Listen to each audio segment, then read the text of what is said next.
Pascal Magnin, vous êtes le secrétaire général de l'ARMOUP, l'Association romande des maîtres d'ouvrage d'utilité publique.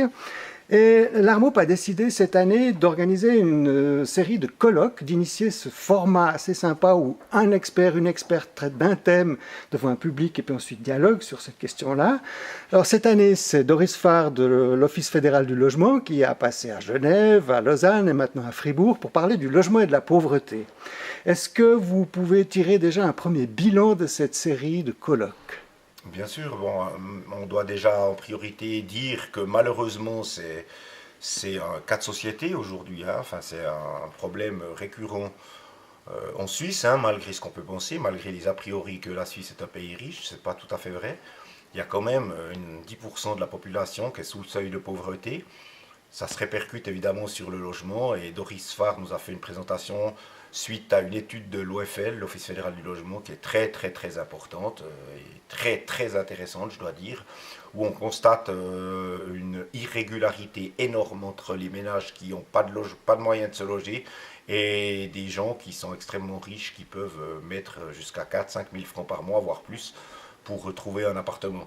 Alors, le bilan de ces colloques, c'est que, ben, écoutez, faut être honnête, ça n'a pas très bien marché. On a eu très peu de monde. On a eu 17-18 personnes à Lausanne. On a eu 5 personnes inscrites à Genève, sur un territoire comme Genève, avec une ville aussi grande. 5 personnes inscrites, c'était vraiment une déception.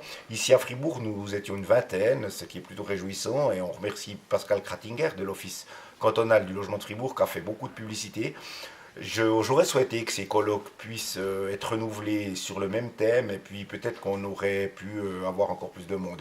Ma foi, malheureusement, ben, on doit constater, pas que c'est un échec parce que les gens qui étaient là, ben, ils en ont bénéficié. Au contraire, c'était bien pour eux, c'était bien pour nous, c'était bien pour les cantons, mais on aurait voulu avoir un peu plus de monde sur un thème aussi important, un thème de société, d'actualité.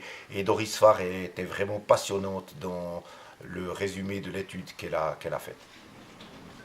Donc une formule à reproduire et à reprendre à l'avenir en développant jusqu'à ce que les gens finalement connaissent le produit. Exactement, voilà.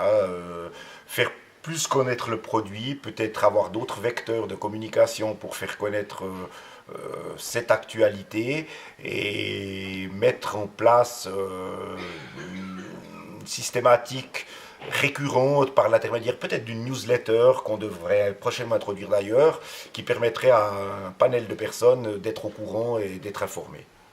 Ben, je vous remercie infiniment. Avec plaisir. Au plaisir.